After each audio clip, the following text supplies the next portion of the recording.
There is a Soviet Union-style collapse undeniably taking place in the EU and a civil war brewing in the United States as Khazarian mafia control of the West's political apparatus continues to fall apart. This is a unique opportunity for humanity to seize freedom after thousands of years of terror and Babylonian Tsar debt slavery. The names in the link below are being circulated among the military and the agencies and are considered to be actionable intelligence about the Khazarian mafia. The people on that link are only a partial list of those who are being hunted down. A deck of gold-backed playing cards will be issued later this week with the names of the top Khazarian crime bosses and the size of the gold bounty that were made available upon their capture. Some top Khazarians like the Bushes, Clintons, the Rockefellers, and senior lieutenants like Henry Kissinger are already being prevented from fleeing justice, according to CIA sources.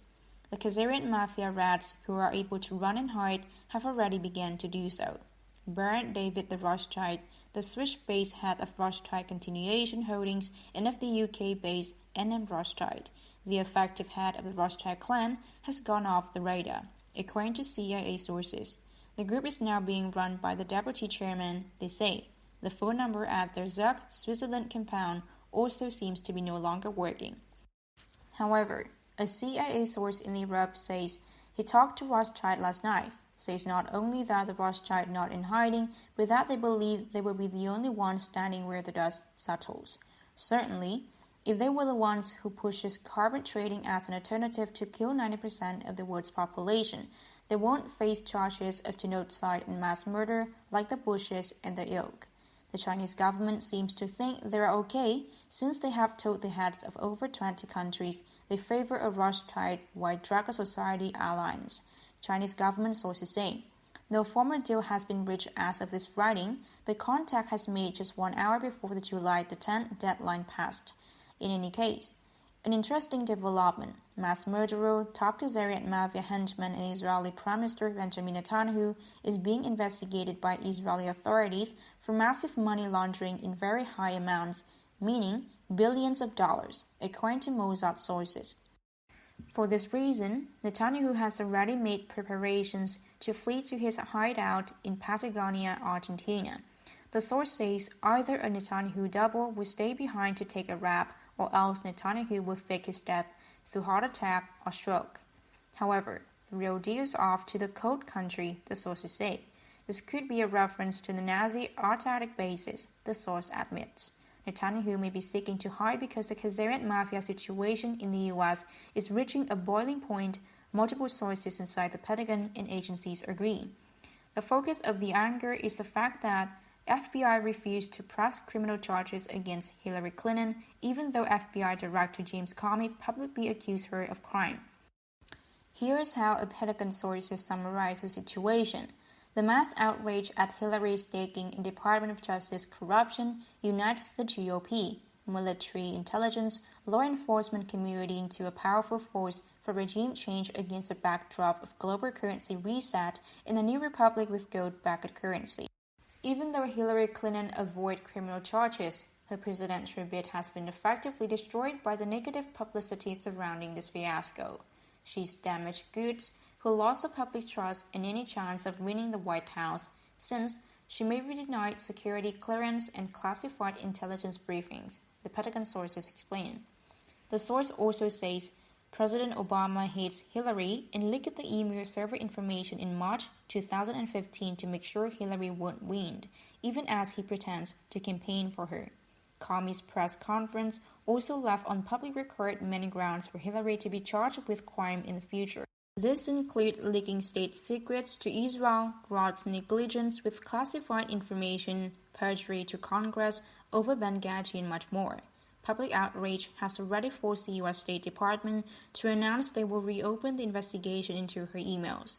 The Pentagon and agencies have also cut off Hillary's access to classified information as a result of this scandal. In any case, the entire email scandal is just a distraction from the Clinton Foundation corruption that threatens to take down most of the Washington, D.C. political establishment. To prevent the Clinton Foundation troubles from spreading, there is also Kill Bill talk at high levels. Here's how the Pentagon sources put it. A state funeral for Bill would silence Hillary forever, but she would still be prosecuted for leaking and selling state secrets.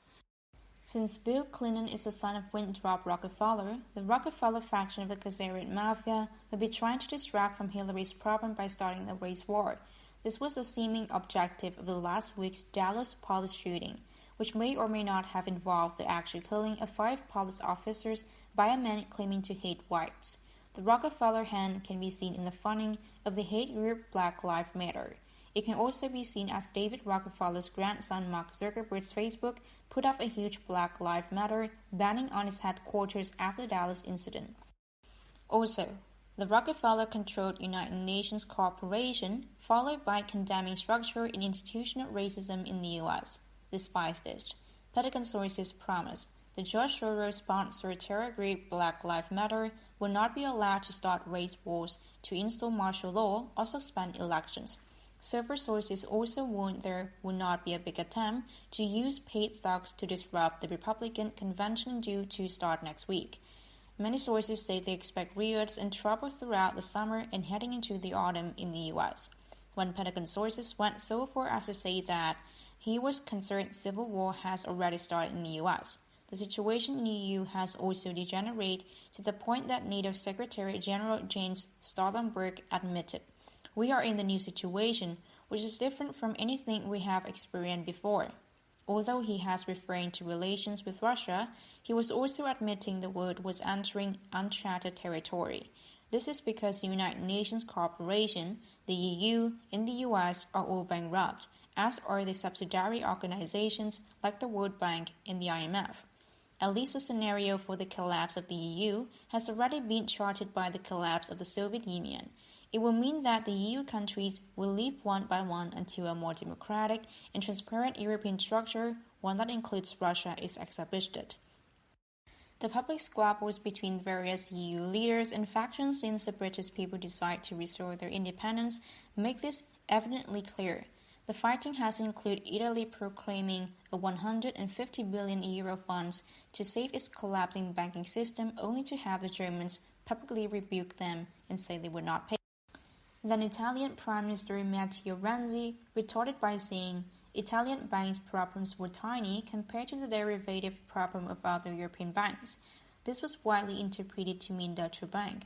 Renzi may be talking tough because his party is behind this pose to the anti-EU five-star movement headed by Bernd Grüller.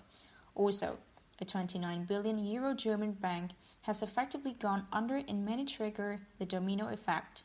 The French people, meanwhile, are in a state of open revolt as riots there continue non-stop even though the propaganda press is trying to ignore them. Close to 90% of the population disapprove of the presidential Franco's Holland election. In these circumstances, the EU has already lost its powers to force decisions on its member nations. This was seen when the EU tried to reach a trade deal with Canada, only to have Germany and France say their parliaments needed to ratify the agreement. This prompted European Commission's chief Jean-Claude Juncker to declare that all 27 EU parliaments would have to do the same. The result is the EU leadership is now fully dysfunctional. There's a lot more to the EU chaos things than falling apart.